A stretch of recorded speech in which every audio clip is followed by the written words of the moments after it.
This is a Marshall Enterprises presentation.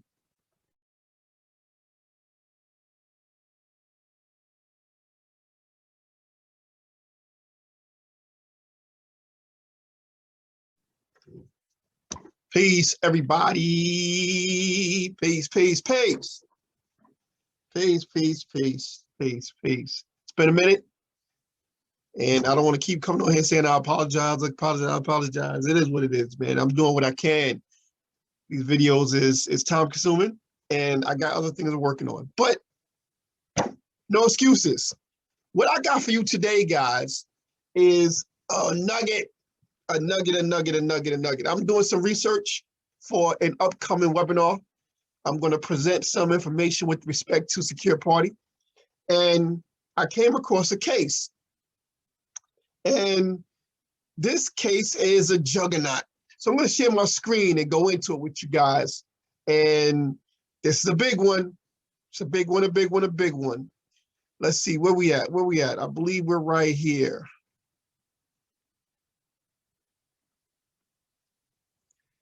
And gonna open up this document right here. Come on.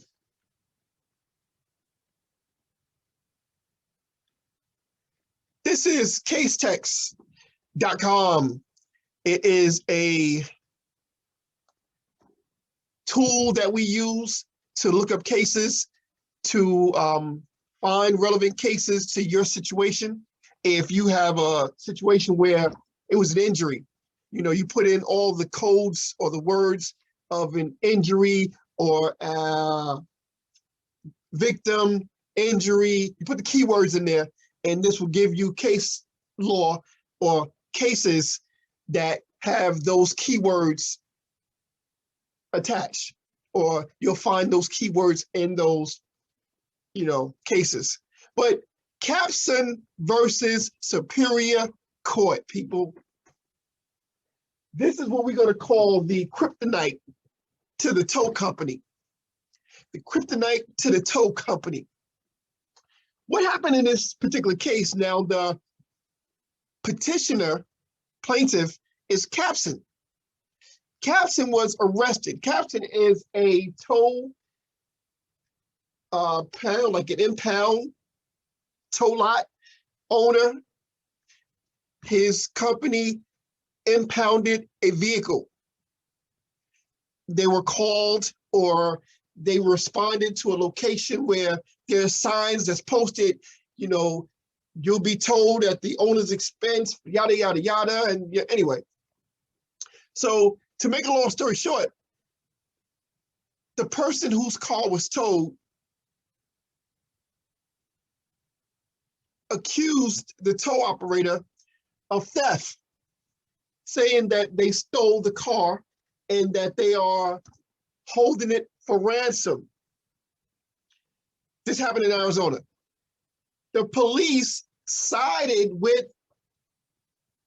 the petitioner, sided with the complainant, the person whose car was towed, and ordered the tow operator, the tow company, to give the car back. Now, we know how that goes. Let me make this, hold on, let me get back here real fast. We know how this goes. Stop sharing my screen real fast. We know how this goes. You get towed. Now, if you catch up to that tow operator before they actually, I'm gonna say hook it up, because usually they put the hook under it and lift the car up. They'll tell you, oh, you know, it's already on my lift, you know, you got to pay to put, you know, to drop it. Now, there's some laws or some codes in your area that determine what they can and they can't do. You need to know those things. I'm going to put it right here. Okay, here are some guidelines from New York and New Jersey. We'll start with New York. And I'm going to leave a link to this article, or not this article, but this document in the description below. But I scanned through them and I came across a few things I just wanted to point out on this. This is from New York City now, and this is page 4. Booted in a parking lot or private street. booted in a parking lot or a private street, look for post a sign saying which booting company applied the boot or wheel lock. Contact the company to have the boot removed. The company must remove the boot within 30 minutes, must accept payment by credit card, and may charge no more than $25. If your car is booted and towed from a parking lot, the maximum fee remains $25. All right? Read through these rules and regulations, because you'll get some shiesty guy that'll come and say, yo, this is $200. And if you don't check him, he could be joking. Well, you shouldn't be joking, but he could be joking. But if you're going to pull out $200 out of your pocket, he going to take it. So if you know what the maximum, the minimum, if you know the rules and the regulations, you can call him on it. All right. So remember that, and always get a receipt. Always get a receipt. Always get a receipt. Always get a receipt. Always get a receipt. Now that's if you actually paying. If they keeping your vehicle for ransom, and you pay them because you want to fight with them, whatever, make sure you get a receipt and make sure you know what you're being charged. All right. This is the regulations that apply to New York. As administrative code that applies to towing of vehicles. All right, let's jump to New Jersey. And here I stopped on the fee limits, and I'll scroll down to here. Well, all fees to be paid to an operator by a municipality for the storage or removal of motor vehicles should not exceed the following. All the fees paid to an operator by a municipality. Oh, this is for operating to the municipality. All right. What that means is, okay, the municipality can hire companies to do their towing for them. For instance, a police department doesn't have the tow equipment. They don't have their own vehicles. They can license a operation, a business, towing business, to do that work for them. And this is what they're saying, the limits that they can be charged for this stuff. Now, I'm just breezing through this stuff. I may be misquoting this, but just to read it off the face right now, all fees to be paid to an operator by a municipality, it doesn't say by a person or individual, for the storage of removed motor vehicles should not exceed the following limits, And what stopped me was when I read this, a limit of $400 per vehicle stored, regardless of duration of storage, meaning this is my take on it. And don't listen. Do your own research, do your own follow-up. I just breezed through this document. I didn't read it in completion. I was just in a rush to put this out. But according to what I'm reading here, they're saying a limit of $400 per vehicle stored, regardless of the duration. I am in my mind, I'm thinking, okay, if they towed your vehicle today and the vehicle been on their lot for a week, the maximum they could charge you is $400. However, this may not be exactly what is being said here. This could be talking about the municipality and how it deals with the operator, the tow company, all right? And I'm getting that from where it says up here, all fees will be paid by an operator to municipality. So that changes things. It didn't say from an operator to or from an individual to an operator, individual to a tow company. It's talking about an operator to municipality. So move right along, trying not to make this really, really long. Here is the private property and non-consensual towing companies, the statutes for New Jersey, all right? So back to the video, guys. This is for Jersey and New York. These are the rules. So if you catch them within a specific amount of time, because before the vehicle that's being towed is fully locked down for transport, you still can negotiate and you still can get that car back, all right? Now,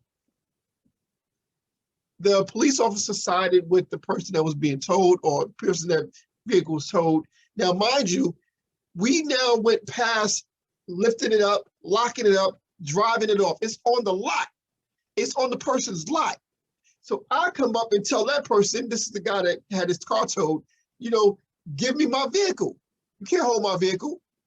The tow company says, you got to pay the $75 fee before we let your vehicle go. Plus, if there's any storage, if it was in there for a day, 2 days, 3 days, whatever. Watch how this goes. The tow company was ordered by the police to give their car back. Gave it back. Lawsuit ensued. Now the tow operator is fighting because he was arrested for theft. And I'm glad they are fighting it because this went to the Supreme Court in Arizona. And the Supreme Court ruled. Here we go. Here we go. Let's go back. Let's go back. Share my screen again. Because we're going to read this to you, people. We're going to read this. Case law right here. Come on, come back up. So, CAPSON versus Superior Court. This is February 8th, 1984. Now, the first court that this was brought into ruled on it. Their ruling is going to come up here. So now this is the appeals. It went to Superior Court for appeals. And did I say Supreme Court? I did say Supreme Court. Well, it's Superior Court. Okay. Hey, here we go. I'm excited. Y'all don't know what y'all found. Y'all don't know what I'm showing you, but I'm going to show you what I'm showing you right now. All right. Appeal from the Superior Court, Maricopa County, number blah, blah, blah, Smith Curtis, by David W. Curtis, Phoenix, for petitioner. Thomas C. Collins, Maricopa attorney, by Christina E. Fitzpatrick, Deputy County Attorney, Phoenix, for respondents. Cameron Justice. The petition for special attorney filed by Wayne CAPSON seeks review of the respondent's Superior Court denial of petitioner's motion to dismiss. We have jurisdiction pursuant to Arizona Constitution, Article 6, subsection 5. The issues we must resolve in this appeal are: if an automobile is parked on a posted private property without permission and is towed away, does the towing company have a lien on the vehicle for towing and storage?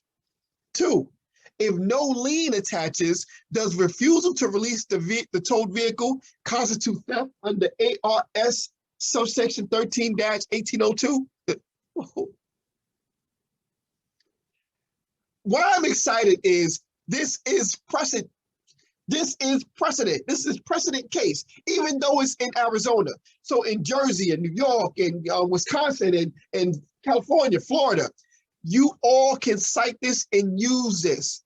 Because if this happens in Jersey, where I'm at now, and I cite this case and then they rule on it, now I got a pressing case in my state, and it lays the groundwork for everybody coming behind us. So I don't think a lot of people know about this case or are using it. So let's continue reading. The facts necessary to resolve the issues are not in dispute.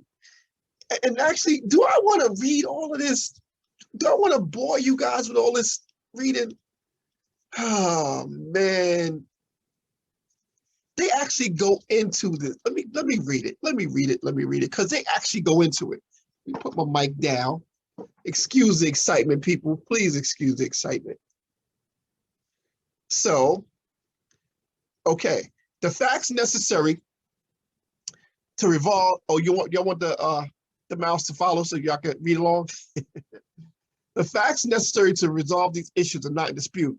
On January 5th, 1983, Alan James Thompson parked his automobile on private property near an apartment complex in Northeast Phoenix. Thompson was visiting tenants in the apartment complex.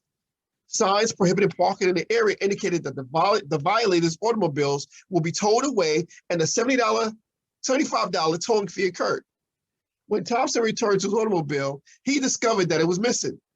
Thompson contacted the apartment manager and was informed that the automobile had been towed away by the petitioner's towing company, Galaxy Towing Incorporated.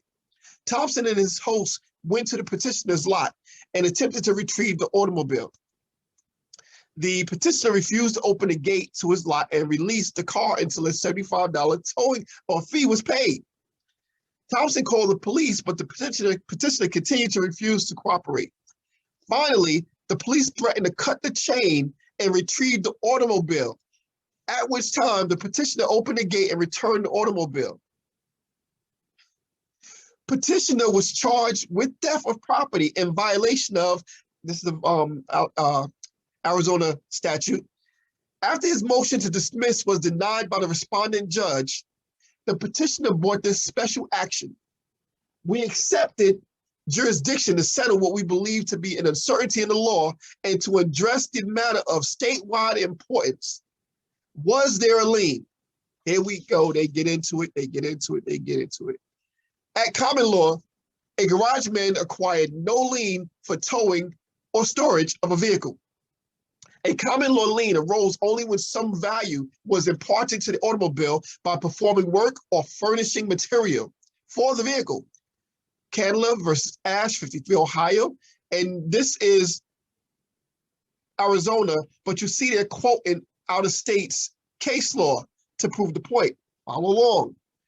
All right. See also United Tire Investment Company versus Maxwell, Oklahoma. Our Court of Appeals has held that the existence of a lien for storage is strictly statutory, and being in derogatory of or derogation of the common law, such a right is entirely conditional on the statutory wording. Pittsburgh v. City of Douglas, Arizona.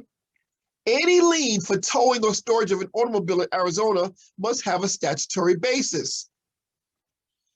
The statute relied upon the petitioner, the statute relied upon by the petitioner states, proprietors of garages, repairs, and service stations shall have a lien upon motor vehicles of every kind and the parts and accessories placed thereon for labor, materials, supplies, and storage for the amount of the charges, when the amount of the charges is agreed to by the proprietor and the owner. Statute, Arizona, subsection 33-1022B. This statute does not authorize a lien for the towing of automobiles, and there is then no statutory basis for allowing a lien on an automobile for towing. Even if we assume that the statute allows a lien for the storage of the automobile that has been towed, there must be an agreement as to the storage charges. Curry v. Dooley, 132, Arizona, 584, 587, 647, paragraph or part 2D, 1182, 1185. In the instant case, there is no indication that any part of the $75 towing charges included a charge for storage.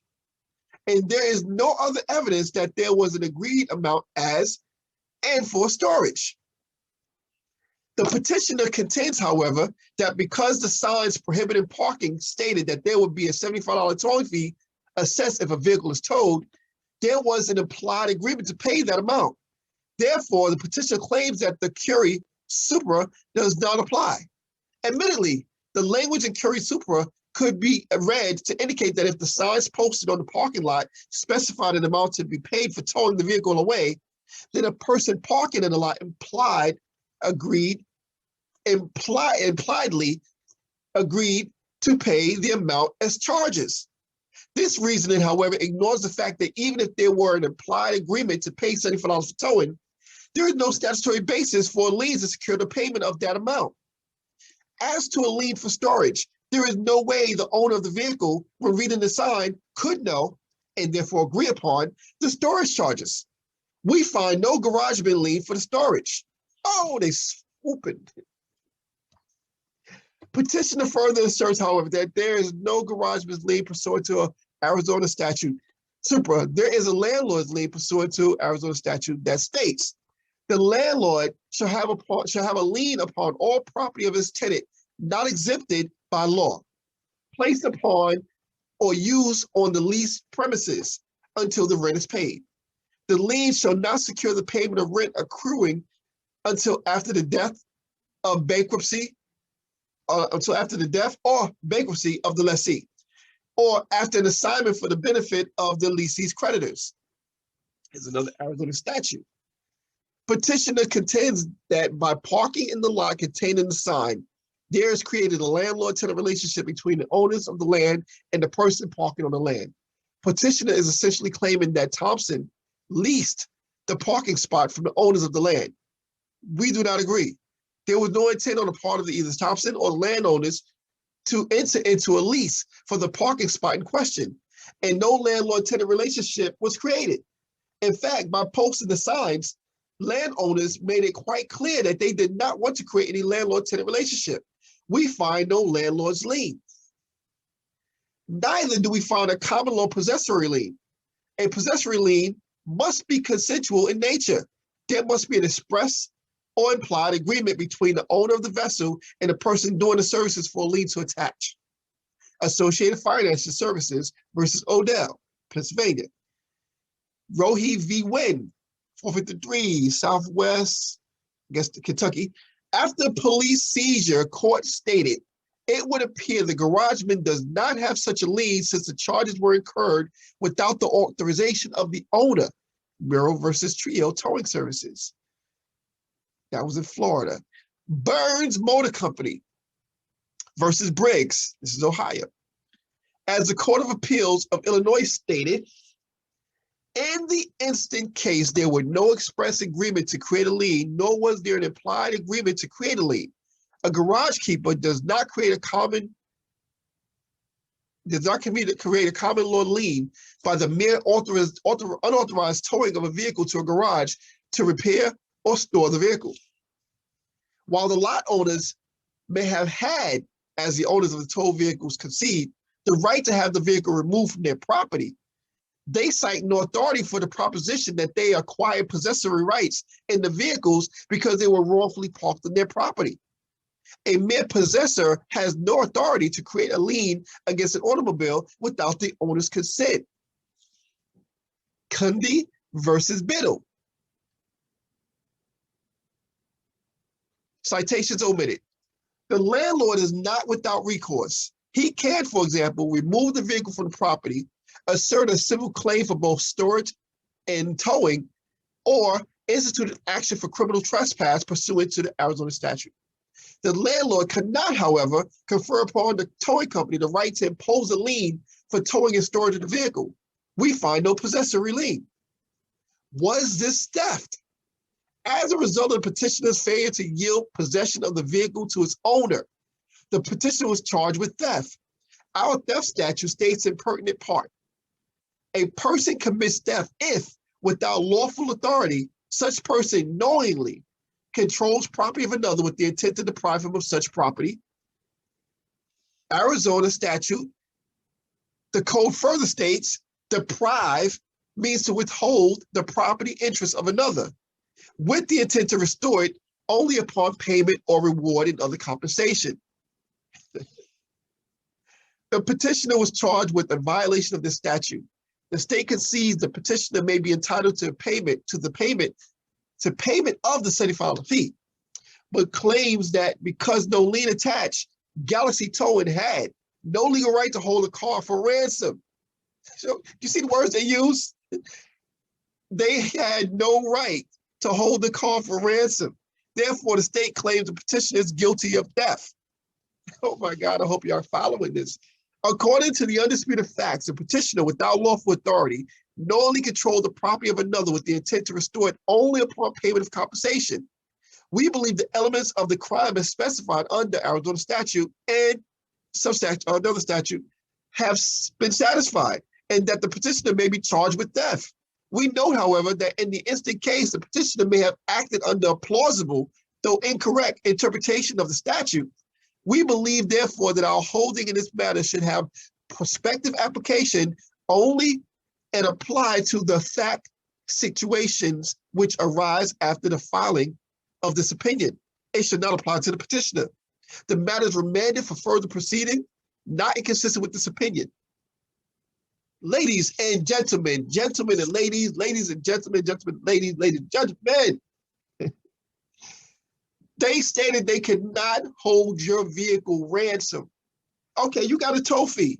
Okay, give me a bill and I'll pay the bill, but release my property.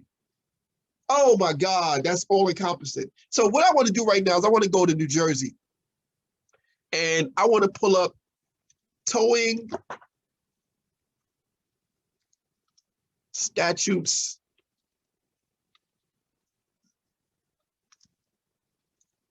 with respect to New Jersey.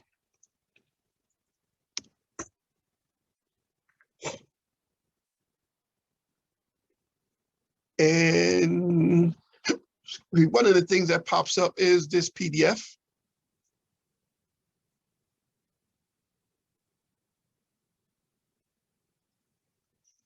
Come on, girl.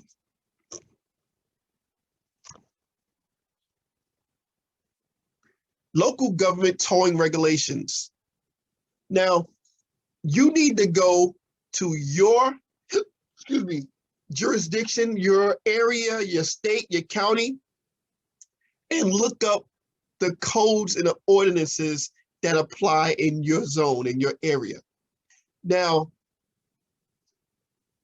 this is manyfold. You'll have individuals that will say that, you know, we don't have to abide by the statutes, code, and ordinances, what have you. And, you know, there are many avenues that you can handle getting your vehicle back.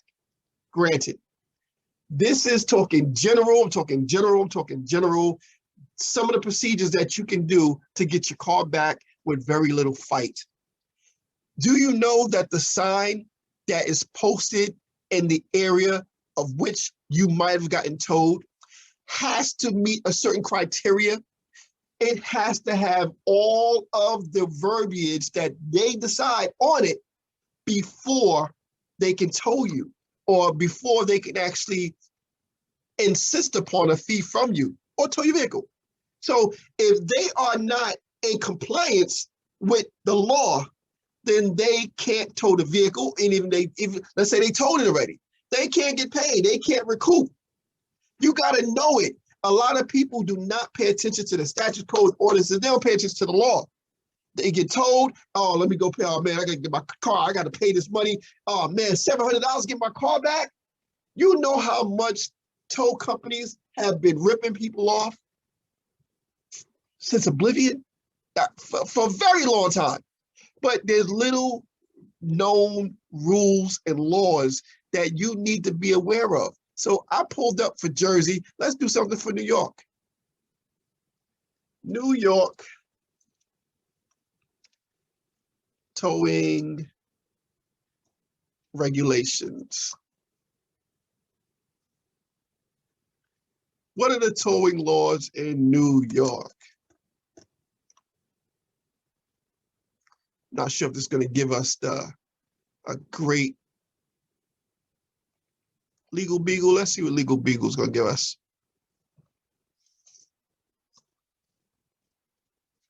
I'm more like I usually go to the statutes. I like to go to the actual codes. I don't really rely on articles. This is an article. Now, mind you, this is legal beagle. You know, they have a legal footing, whereas they can put out articles like this. However, I like to go to the horse's mouth. So I'm going to pull up case law text again, which is back here. And I'm going to look up towing statutes.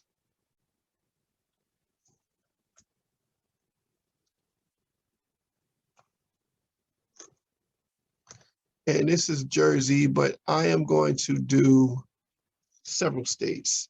Let's do New York and New Jersey. Let's do Florida too. Let's throw Florida in there. Florida, New Jersey, and New York. And then we're gonna go do a search on that. And it's gonna give me statutes for those locations.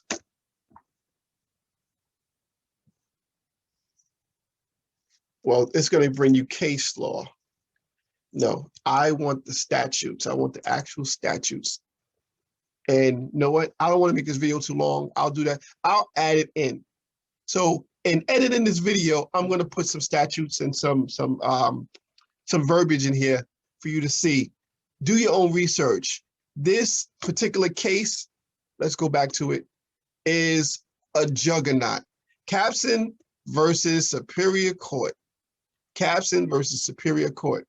Tow companies cannot hold your vehicle at ransom. They can't hold it hostage, demanding you pay them for the release of the vehicle. This is not legal advice, but I will say this. If it happened to me, my vehicle was towed from somewhere. that it had no business being, or it had business being there. So immediately I am going to file a police report and report that vehicle stolen. Immediately. Then I'm going to follow up. If the tow company, a tow company, picked up that vehicle, I already have a lien on, well, should I show you the lien too? Let's do the lien. Well, I'm going to show you a lien here.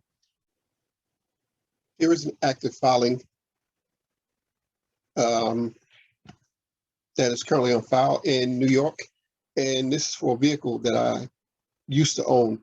So I put a lien on it, and I mean, I put a little lien on it, $25,000.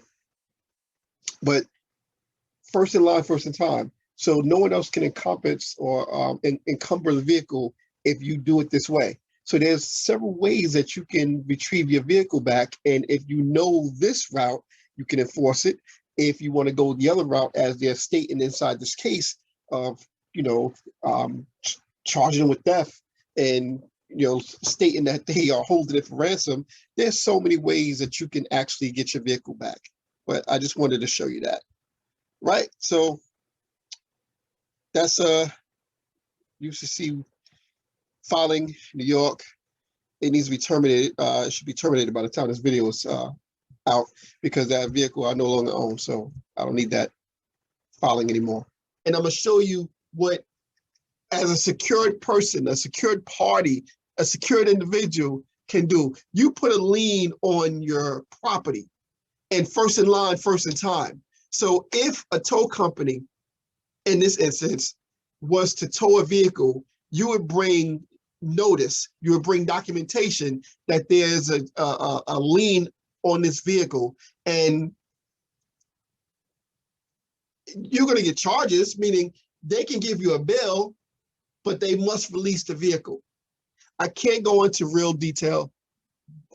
I'm giving too much away when I tell you what I'm telling you, but it's informational purposes only. So back to that secure party. Let's deal with the statute. I will report it stolen. Once I report it stolen and I find out where it is, and they say, oh, it's at Galaxy Towing. Okay, I'm going to call the police now. I'll probably call a detective that's on that case, stolen vehicle, and say, by the way, I found the vehicle. It's in an impound lot, and they're not releasing it to me. Now, depending on jurisdiction, Jersey is not like Arizona. Arizona is not like New York, and vice versa. The police may say, well, there's nothing we can do. Unlike Arizona, where the police actually insisted that guy give that vehicle back. So you can enforce it. You can attempt. You can go and say, listen, I want my property back. It's stolen, and they are holding it for ransom. Use the codes in the law. You can even copy out this case, bring it with you, and give it to the officer. Say, listen, the same thing played out in Arizona, and this is what happened. So, are we gonna run this thing out? Or you know what? If I initiate a lawsuit, I am going to request treble damages, 3 times, treble damages, because I told you what it is and you won't release my vehicle. It's being held for ransom. But anyway, I will report it stolen. I will then go get the cops and tell the cops that where it's at and make them release that car to me. Yes, give me a bill. I'll pay the bill when I can. I'm not supposed to. I shouldn't have to pay it all up front in order for my vehicle to be released. It's going to be a lot of questions, a lot of comments. I'm ready for it. Send it to me. Let's look this case over yourself. I'm going to put it in the descriptions. I want you guys to click like. I want you to click subscribe. Turn on your notifications. I want you to respond. Talk to me. Let me know if this is the jewel that you like. Let me know if you like the content that you've seen on my page. And most importantly, let me know how I'm doing. This is Bud-Brownsville, dropping a nugget on you, brothers and sisters. CAPSON versus Superior Court out of Arizona, and this is precedent. It can be used in your case against those tow operators and tow companies. So please, by all means, use it. Use it. Peace, everybody.